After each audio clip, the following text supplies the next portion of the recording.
Hello everyone, आज है 11 सितंबर और आज इस वीडियो में हम बात करेंगे भारत हैवी इलेक्ट्रिकल्स लिमिटेड के बारे में। 55 रुपये का ये शेयर है और लगातार हमें पिछले कुछ दिनों में एक बड़ी गिरावट देखी, लेकिन अब धीरे धीरे शेयर संभलने की कोशिश कर रहा है, एक सपोर्ट बना रहा है ये शेयर और अब यहाँ से और नीचे टूटने को तैयार नहीं है ऐसा लग रहा है। वीडियो में डिस्कस करेंगे कि भेल के शेयर में आखिर चल क्या रहा है और क्या मौका बन रहा है यहाँ पर। वीडियो को शुरू करूँ उससे पहले अगर आपने अभी तक चैनल को सब्सक्राइब नहीं किया तो प्लीज़ अभी इसे सब्सक्राइब कर लीजिए, क्योंकि आगे भी बहुत सारे वीडियोस आपको काफ़ी ज़्यादा हेल्प करेंगे। तो भारत हैवी इलेक्ट्रिकल्स 55 रुपये का शेयर, और अगर हम प्राइस चार्ट में देखें तो पिछले एक महीने में जहाँ था वहीं पर आ चुका है। देखिए, यहीं शुरू हुआ था, टूट के ये 50 रुपये के करीब पहुँचा ज़रूर, लेकिन बाद में धीरे धीरे धीरे धीरे धीरे करके उसने एक रिकवरी भी दिखाई। लेकिन पिछले एक साल में देखा जाए तो एक साल में बहुत कुछ बयान करता है ये शेयर। 27 रुपये के आसपास था ये, एक साल में 50% से भी ज़्यादा का ग्रोथ नज़र ज़रूर आता है। अभी भी 27-28 रुपये के आसपास शेयर था, अच्छी तेज़ी बनी, 55 के करीब पहुंचा था ये, लेकिन दोबारा ये 40 रुपये तक टूट गया। 40 क्या मतलब 45 के करीब टूट गया ये, दोबारा बहुत बड़ी रफ्तार पकड़ी, 77 के करीब पहुंच गया। लेकिन उसके बाद जो गिरावट शुरू हुई है वो वाकई में बहुत बड़ी गिरावट है, बहुत बड़ी गिरावट है।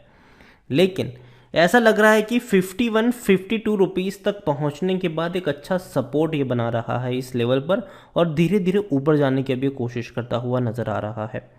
देखिए, भारत हैवी इलेक्ट्रिकल्स एक सरकारी कंपनी है और बहुत बड़ी कंपनी है, कोई छोटी मोटी कंपनी ये नहीं है, बहुत बड़ी कंपनी है। बहुत बड़ी रफ्तार इसने दिखाई भी थी, और देखिए इस रफ्तार की एक वजह भी थी। देखिए, इससे पहले भी शेयर दौड़ा था और हालांकि बहुत बड़ी गिरावट पिछले 5 सालों में देखने को मिली भी है। एक अच्छी रफ्तार थी क्योंकि जब कोरोना काल में पिछले साल इंडिया और चाइना के बीच में काफ़ी ज़्यादा टेंशन चल रहे थे, ऐसे में जो वेदांता के चेयरमैन हैं अनिल अग्रवाल, उनकी तरफ से स्टेटमेंट आया था कि चाइनीज़ कंपनियों को तो बाइकआउट करना ही चाहिए, और ऐसे में अगर हमको रिप्लेसमेंट ढूंढने हैं तो भेल एक बढ़िया रिप्लेसमेंट के तौर पर उभर सकता है।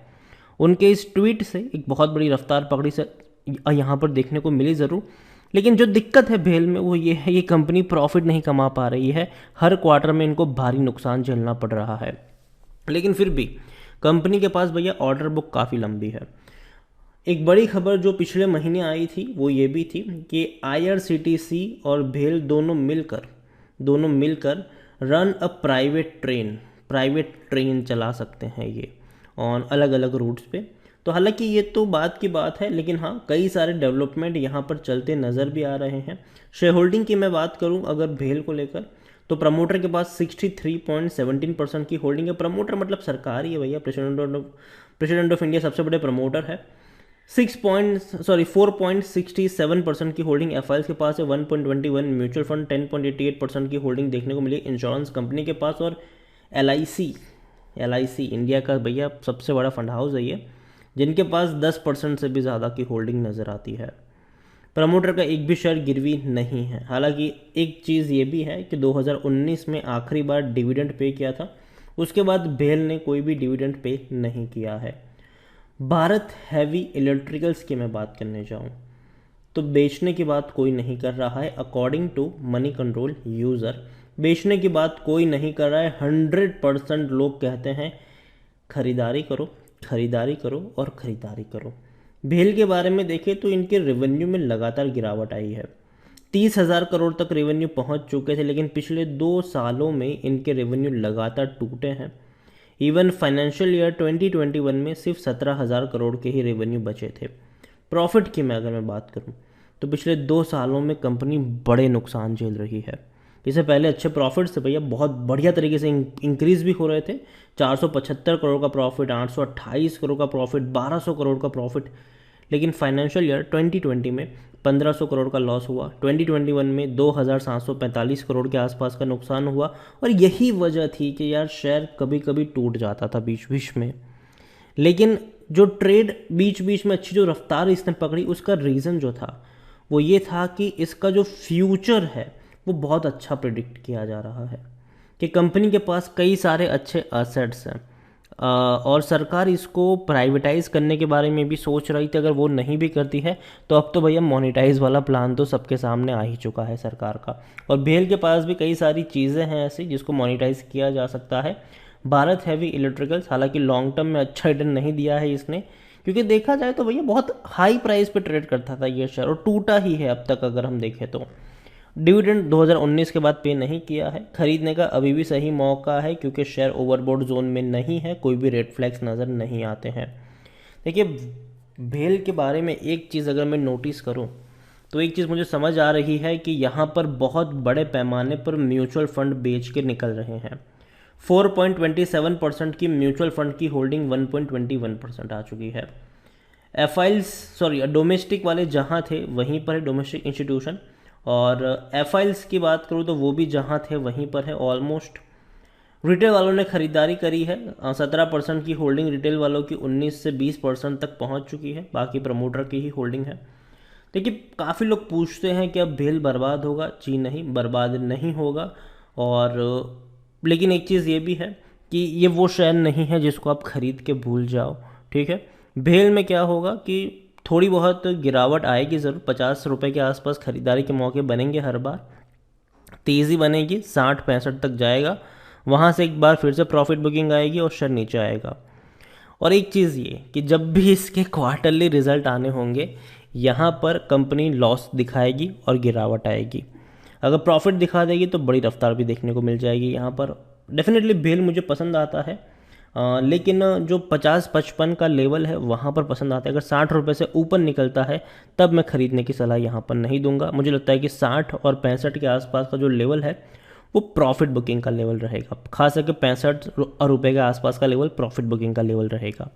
भेल को लेकर ख़रीदारी करना चाहो डेफिनेटली आप यहाँ पर ख़रीदारी करके चल सकते हो, डरने वाली कोई इतनी ज़्यादा बात नहीं है। लेकिन एक चीज़ ये भी जानिए कि यहाँ पर थोड़ा रिस्क भी इन्वॉल्व है। अगर आप यहाँ पर ख़रीदारी करते हो फंडामेंटली उतना स्ट्रांग नहीं है क्योंकि कंपनी 2 साल से प्रॉफिट नहीं कमा पा रही है। कंपनी का जो फ्यूचर है वो डिपेंडेंट है इनके फ्यूचर ग्रोथ के ऊपर कि अच्छा ये चीज़ होगी तो ये होने वाला है, तो उसके ऊपर डिपेंडेंट है। तो ऐसे में आप एक बहुत बड़ा इन्वेस्टमेंट तो पहली चीज़ नहीं कर सकते हैं कि मैं एक बहुत बड़ा इन्वेस्टमेंट करके बैठ जाऊं भेल में और मुझे पैसा मिल जाएगा यहाँ पर। जी नहीं, आपको इन्वेस्टमेंट यहाँ पे छोटा रखना है और पोजिशनल ट्रेड यहाँ पे लेना है। 50-55 के आसपास खरीदारी और 65-70 के आसपास प्रॉफिट बुकिंग, तो ये चीज़ रहेगी। और देखिए लॉन्ग टर्म रखने का उतना ज़्यादा कोई अर्थ बनता नहीं है। डिविडेंड कंपनी पे नहीं करती है, बोनस की कोई ऐसी कोई खास इनकी हिस्ट्री हमें देखने को मिल नहीं रही। अगर हम यहाँ पर बात भी करें बोनस की, मैं बात करूँ तो 2017 में पे किया था, 2007 में पे किया था, दोबारा बोनस ऐसा कोई ऊपर के लेवल पर शेयर ट्रेड भी नहीं कर रहा है कि कंपनी बोनस देगी यहाँ पर। हाँ अगर 200 के आसपास होता तो डेफिनेटली मान सकते अच्छा चलो बोनस की पॉसिबिलिटी बन सकती है, लेकिन 55 रुपये का शेयर में क्या ही बोनस आप एक्सपेक्ट कर लोगे अभी के लिए। तो वो चीज़ भी यहाँ पर है। ओवरऑल भेल मेरे हिसाब से 50-55 के आसपास खरीदारी, 65-70 के आसपास प्रॉफिट बुकिंग आपको देखने को यहाँ पर मिलती रहेगी। और यही कहूँगा कोई लॉन्ग टर्म के लिए रखने वाला शेयर मुझे नहीं लगता है। हाँ और उस तरीके से ही ट्रेड होता हुआ ये नज़र आ सकता है। लेकिन हाँ एक चीज़, लॉन्ग टर्म के लिए कब इसको रख सकते हैं, जब कंपनी टर्न अराउंड हो जाए। जैसे कि कंपनी अभी तो लॉस ही कर रही है हर क्वार्टर में, लेकिन अगर प्रॉफिट दिखा दिया तब डेफिनेटली मुझे लगता है कि ये लॉन्ग टर्म के रखने वाली लिस्ट में जा सकता है। अगर 1-2 क्वार्टर में लगातार प्रॉफिट आ गया तो ये लॉन्ग टर्म का शेयर बन जाएगा, उस चीज़ को भी याद रखिए। मैं पॉसिबिलिटीज़ को यहाँ पर डिनाई नहीं कर रहा हूँ, लेकिन कंपनी को भैया एक बार प्रॉफिट कमाना पड़ेगा। हर क्वार्टर में 500,000 करोड़ के नुकसान नहीं चलेंगे अब। और यही मैं कहूँगा लॉन्ग टर्म का शेयर बन सकता है, बस ये हो कि 1-2 क्वार्टर में प्रॉफिट दिखाना पड़ेगा इनको। पिछले 5 क्वार्टर में कंपनी को सिर्फ और सिर्फ नुकसान हुए, 5-6 क्वार्टर्स में फ़ायदा दिख ही नहीं रहा है। तो यही वजह है कि शेयर इतना ज़्यादा वीक हो रहा है और हर बार क्वार्टरली रिजल्ट्स आने के बाद ये और ज़्यादा टूटता है। तो लॉन्ग टर्म की लिस्ट में, मेरी लिस्ट में ये तब जाएगा जब ये एटलीस्ट 1-2 क्वार्टर में प्रॉफिट कमा लेगा, तब तक ये मेरी शॉर्ट टर्म की लिस्ट में रहेगा। वीडियो को यहीं पे एंड करूँगा। पसंद आया हो तो लाइक करो, शेयर करो। चैनल पर अगर पहली बार आए तो प्लीज़ सब्सक्राइब करें। और भारत हैवी इलेक्ट्रिकल्स लिमिटेड के बारे में आप क्या सोचते हैं वो भी आप मुझे कमेंट में लिख के बता सकते हैं। Thank you.